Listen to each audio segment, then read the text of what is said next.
Renegade Immortal, Chapter 665. Hello, welcome back to my channel, Books with AR. जैसे ही बूढ़े आदमी ने इनहेरिटेंस स्यूडो सेलेस्टियल ट्रेजर को घूरा, उसकी आंखों ने छुपी हुई लालच की झलक दिखाई। एक मुस्कुराहट जो कि मुस्कुराहट नहीं थी, वैंगलिन की आंखों में चमकी। उसने घबराने या किसी भी तरह का दिखावा नहीं किया। वो अभी भी वैसा ही पुरसुकून था, जैसा वो हमेशा रहता था। वो सेलेस्टियल जेड्स चुराने में पहल नहीं करना चाहता था। ताहम अगर ये बूढ़ा आदमी उसे लूटना चाहता था तो वो खजाना चुराने के लिए कत्ल नहीं कर रहा होगा, बल्कि वो हिफाजत खुद इख्तियारी में अमल कर रहा होगा। नतीजतन अगर उसने किसी को मार भी दिया तो उसके पास इखलाकी बरतरी होगी। उसकी ताकतवर कल्टिवेशन को शामिल करते हुए प्लैनेट रान्यून पर कोई भी उसे टोकने की जुर्रत नहीं करेगा। 800 साल की कल्टिवेशन के बाद वैंगलिन ने ना सिर्फ जहानत हासिल की थी, बल्कि वो मक्कार मंसूबों से निपटना भी जानता था। ताहम उसने शायद ही कभी अपना मक्कार पहलू जाहिर किया हो। अब जबकि उसने अपनी शक्ल बदल ली थी, यहाँ तक कि कोई शख्स जो उससे वाकिफ था, वो भी सिर्फ इसकी बुनियाद पर उसे पहचान नहीं पाएगा। बूढ़े आदमी की आंखों में हिचकिचाहट की झलक थी। कुछ ही देर बाद उसने एक लंबी सांस ली और ब्रॉन्ज मिरर को पकड़ते हुए उसने पूछा, तुम इसके लिए कितनी सेलेस्टियल हीट्स चाहते हो? वैंगलिन का लहजा पुरसुकून था जब उसने आहिस्ता से कहा, 50,000। बूढ़े आदमी ने त्योरी चढ़ाई। अगरचे वो अपने बैग से 50,000 सेलेस्टियल जेड्स निकाल सकता था, लेकिन उसने मुस्तकबिल की तैयारी में इन्हें आहिस्ता आहिस्ता जमा करने में तकरीबन 1 सदी गुजारी थी। उसे फिक्र थी कि अगर उसने इन्हें अभी खर्च कर दिया तो असेंडेंट स्टेज तक पहुंचने के लिए उसके पास काफ़ी नहीं होंगी। जैसे ही वो सोच रहा था, उसने ब्रॉन्ज मिरर को देखने के लिए अपना सर झुकाया और हिचकिचाया। वो इस खजाने से इंतहाई लालच में आ गया था। ये कहना जरूरी है कि एक इनहेरिटेंस स्यूडो सेलेस्टियल ट्रेजर के साथ सोल ट्रांसफॉर्मेशन कल्टिवेटर बहुत मुख्तलिफ था। अगर खजाना काफ़ी ताकतवर हो तो वो peak late stage soul transformation cultivators के खिलाफ लड़ सकता था। अगरचे वो नहीं जानता था कि ब्रॉन्ज मिरर में क्या ताकत है, जब तक कि ये इनहेरिटेंस खजाना था, ये कमज़ोर नहीं होगा। ऐसा नहीं था कि उसने खजाना चुराने के लिए कत्ल करने का नहीं सोचा था, लेकिन जब उसने नौजवान को देखा तो नौजवान की आंखें पुरसुकून थीं। ताहम ये दूसरे दर्जे पर था। सबसे अहम बात ये थी कि अगर ये नौजवान इस जैसे 2 जादुई खजाने निकाल सकता था तो वो वाज़े तौर पर किसी कल्टिवेशन खानदान का अहम फर्द था। कुछ सोचने के बाद बूढ़े आदमी ने एक बैग ऑफ होल्डिंग निकाला। 10,000 सेलेस्टियल जेड्स निकालने के बाद उसने बैग वैंगलिन की तरफ फेंका। वैंगलिन ने इसे पकड़ लिया। नंबर दुरुस्त हैं ये चेक करने के लिए अपनी डिवाइन सेंस का इस्तेमाल करने के बाद उसने इनहेरिटेंस जेड बूढ़े आदमी की तरफ फेंक दिया। बूढ़े आदमी ने फौरन जेड पकड़ लिया और एहतियात से इसे देखा। उसके चेहरे पर खुशी जाहिर हुई, इससे पहले कि उसने हिचकिचाते हुए पूछा, क्या तुम्हारे पास और हैं? वैंगलिन ने बूढ़े आदमी को देखा और अपने बैग ऑफ होल्डिंग से हेयरपिन निकाला। ये भी एक स्यूडो सेलेस्टियल ट्रेजर है। बूढ़े आदमी की आंखों में मायूसी की झलक थी। उसने वैंगलिन की तरफ सर हिलाया, इससे पहले कि वो मुड़ा और ग्रीन बैम्बू पवेलियन से बाहर निकल गया। वैंगलिन ने जाने से पहले दुकान से कुछ मटीरियल्स खरीदे। दुकान के अंदर मौजूद नौजवान अभी भी इस बात पर यकीन नहीं कर पा रहा था कि अभी क्या हुआ था। सड़क पर चलते हुए वैंगलिन ने अपनी डिवाइन सेंस फैलाई हुई थी और उसके होठों के कोने ने एक तंज अमेज मुस्कुराहट जाहिर की। इस पूरे वक्त एक डिवाइन सेंस उस पर मरकूज थी। मैं तुम्हें एक मौका दूंगा। वैंगलिन ने शहर के दरवाजों में से एक की तरफ सिमत बदल ली। वो शहर से निकला, एक फ्लाइंग स्वॉर्ड निकाली और सीधे आगे उड़ गया। उसकी रफ्तार तेज नहीं थी क्योंकि उसने एक कोर फॉर्मेशन कल्टीवेटर की रफ्तार बरकरार रखी थी। 5,000 किलोमीटर दूर जाने के बाद अचानक उसके सामने धुंध का एक बड़ा बादल नमूदार हो गया। ये धुंध इंतहाई अजीब थी और ये अचानक नमूदार हुई थी। पलक झपकने में धुंध एक हाथ में बदल गई जो वैंगलिन की तरफ बढ़ा। हाथ ने एक तेज सीटी की आवाज पैदा की। वैंगलिन की आंखों में तंज और भी मजबूत हो गया और उनमें बिजली चमकी। जिस लम्हे बड़ा हाथ करीब आया, वैंगलिन ने अपना हाथ हिलाया। जैसे ही वैंगलिन ने अपना हाथ हिलाया, सेलेस्टियल स्पिरिचुअल एनर्जी की एक ताकतवर लहर नमूदार हुई। एक जोरदार धमाका हुआ और फिर बड़ा हाथ फौरन गायब हो गया। यहाँ तक कि इसके पीछे की धुंध भी पागलों की तरह पीछे की तरफ उड़ गई और धुंध के अंदर से एक दर्दनाक करहा आई। तुम कोर फॉर्मेशन कल्टीवेटर नहीं हो। धुंध बिखर गई एक पतले दरमियाने उम्र के आदमी को जाहिर करते हुए। उसने खून थूका और बिजली उसके जिस्म पर हरकत करने लगी। इस दरमियाने उम्र के आदमी का चेहरा खौफ से भर गया और वो बिना किसी हिचकिचाहन के पीछे हट गया। उसके जिस्म से काली बिजली निकल रही थी। वाज़े तौर पर उसने किसी किस्म का स्पेल एक्टिवेट कर लिया था। वैंगलिन ने पुरसुकून तरीके से उस पर एक नज़र डाली और लापरवाही से दरमियाने उम्र के आदमी का पीछा किया। दरमियाने उम्र का आदमी सिर्फ नेसेंट सोल के मिड स्टेज पर था। अगर वैंगलिन उसे मारना चाहता तो ये आसान था। दरमियाने उम्र का आदमी खौफजदा था। इस शख्स ने सिर्फ अपना हाथ हिलाया था और ये इसकी नेसेंट सोल को बिखेरने के लिए काफ़ी था।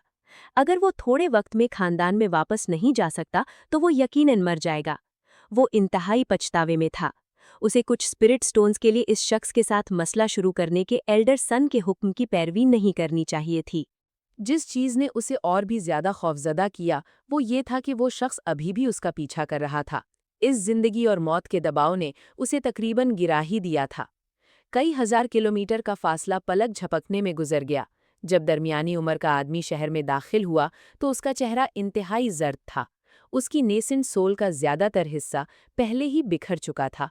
उसमें शहर के मरकज में सुन खानदान की हवेली की तरफ भागने से पहले खून का एक और घूंट थूका। यहाँ पहुंचने के बाद वो अपनी नेसेंट सोल को बिखेरने से मजीद नहीं रोक सका। वो भारी आवाज में चिल्लाया, मुझे बचाओ। जैसे उसने अपनी आखिरी ताकत इस्तेमाल कर ली हो, उसका जिस्म झुका और सीधा नीचे गिर गया। एक सफ़ेद साया तेजी से आया। ये सफ़ेद लिबास वाला एक आदमी था। जब उसने दरमियानी उम्र के आदमी को पकड़ा तो उसका एक्सप्रेशन हल्का सा बदल गया। बिना किसी हिचकिचाहट के उसने अपने बैग ऑफ होल्डिंग से बड़ी मिकदार में पिल्स निकाली और उन्हें दरमियानी उम्र के आदमी के मुंह में डाल दिया। उसी वक्त मुख्तलिफ साए सुन खानदान की हवेली से बाहर निकले और कुछ आसमान में भी उड़ गए। इस लम्हे वैंगलिन पुरसुकून तरीके से पहुंचा। तुम मेरे सुन खानदान के लोगों को नुकसान पहुंचाने की जुर्रत करते हो? सुन खानदान के लोग जो बाहर उड़े थे उन्होंने अपनी फ्लाइंग स्वॉर्ड्स उठाईं और वैंगलिन पर हमला किया। वैंगलिन ने अपनी आस्तीनें लहराई और एक ताकतवर आंधी पैदा की जो फौरन तूफान बन गई। तूफान ने सुन खानदान के तमाम अरकान को 1000 फीट के अंदर लपेट लिया और उन्हें बाहर फेंक दिया।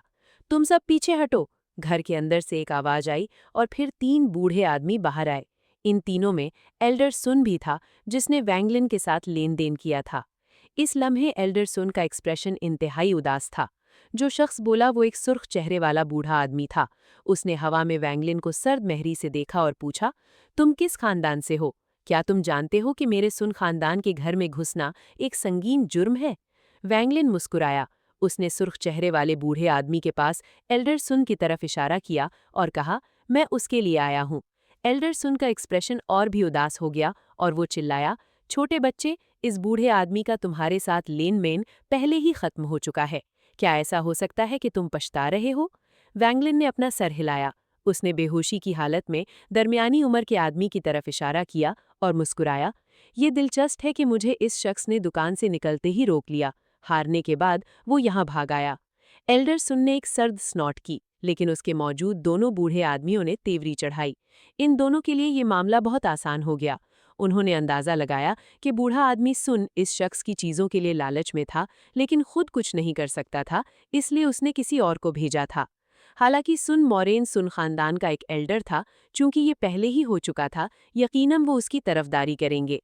सुर्ख चेहरे वाले बूढ़े आदमी ने सर्द महरी से कहा, बेहुदा, तुम चाहे किसी भी खानदान से हो, आज यहीं रहो, अपने एल्डर के आने का इंतजार करो और फिर हम फैसला करेंगे कि तुम जियोगे या मरोगे। उसकी आंखों में सर्द महरी की झलक थी जब उसने अपना दायां हाथ उठाकर नीचे दबा दिया। अचानक गरजदार दहाड़ें हुईं जब एक ताकतवर दबाव सीधा सुन खानदान की हवेली पर पड़ा। इस लम्हे सुन खानदान के तमाम अरकान के एक्सप्रेशंस शिद्दत से बदल गए। उन सब ने मुजाहिमत करने के लिए अपने जिस्मों के अंदर स्पिरिचुअल एनर्जी को साइकिल किया। ऐसा लग रहा था जैसे अगर उन्होंने मुजाहिमत न की तो वो फौरन गिर जाएंगे। एल्डर सुन समेत तीनों बूढ़े आदमियों की आंखें रोशन हुईं, लेकिन उनमें खौफ की झलक थी। बेहुदा, वैंगलिन की आवाज़ सर्द थी। साथी कल्टीवेटर, बराए मेहरबानी नाराज मत हों। घर के अंदर से एक कदीम आवाज़ आई। उसके बाद काले लिबास में एक बूढ़ा आदमी आहिस्ता से बाहर निकला। उसके नमूदार होने से दबाव थोड़ा सा कम हो गया। अगरचे इस शख्स की कल्टीवेशन एसेंडेंट स्टेज तक नहीं पहुंची थी, वो सोल ट्रांसफॉर्मेशन की लेट स्टेज के पीक पर था, एसेंडेंट स्टेज से सिर्फ एक कदम दूर। ऐसा लग रहा था जैसे वो ब्रेक थ्रू करने के लिए समझ की सिर्फ एक झलक से महरूम था। ताहम आंगलिन ने देखा कि इस बूढ़े आदमी में एसेंडेंट कल्टीवेटर के ऑरा की झलक थी। ये इसलिए नहीं था कि बूढ़ा आदमी अपनी कल्टीवेशन छुपा रहा था, ये इसलिए था कि उस पर किसी एसेंडेंट कल्टीवेटर का एक छुपा हुआ डिवाइन सेंस था। काले लिबास में बूढ़े आदमी ने कहा, ये मामला मेरी सुन खानदान की गलती है और हमने साथी कल्टीवेटर को नाराज किया है। बूढ़े आदमी के ये कहने के बाद तीनों एल्डर्स चौंके, लेकिन एक लम्हे बाद उन्हें समझ आ गई।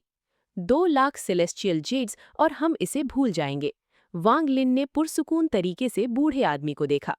काले लिबास में बूढ़े आदमी का एक्सप्रेशन हल्का सा बदल गया। उसने एक लम्हे के लिए हिचकिचाया और सर हिलाया। ये ठीक है, बस ये है कि 2 लाख सेलेस्टियल जेड्स एक बड़ी रकम है और ये सुन खानदान की सिर्फ एक ब्रांच है।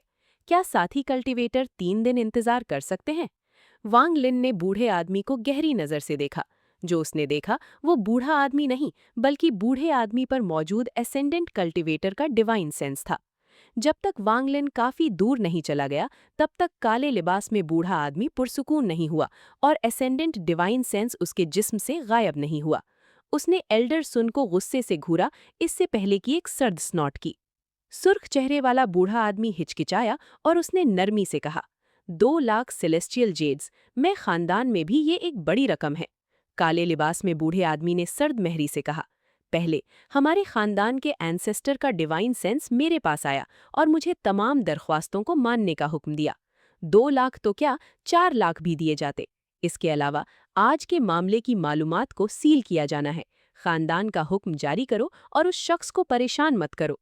इस लम्हे प्लैनेट रान युन की मशरकी तरफ वसी समंदर में एक लंबे बालों वाला आदमी, जिसका ऊपरी जिस्म नंगा था, समंदर की गहराइयों में लोटस पोजीशन में बैठा था। इस लम्हे उसने अपनी आंखें खोलीं और वो समंदर में 2 रोशन लैंप की तरह चमकीं। उसने अपना सर उठाया और आसमान की तरफ देखा। उसने खुद से बुड़बुड़ाया, क्या ये शख्स वो एसेंडेंट कल्टीवेटर हो सकता है जो अचानक नमूदार हुआ है? ये बस ये है कि मैं उसकी कल्टीवेशन के आर पार नहीं देख सकता। उसके जिस्म में कुछ ऐसा है जो मुझे लर्जा देता है। इस शख्स को उकसाया नहीं जा सकता। चूंकि वो मेरे सुन खानदान के शहर में रह रहा है, शायद ये मेरे सुन खानदान के लिए एक मौका है। उसकी आखिरी नज़र एक इंतिबाह यानी वार्निंग थी। हाँ, वो मुझे उसे परेशान न करने को कह रहा था।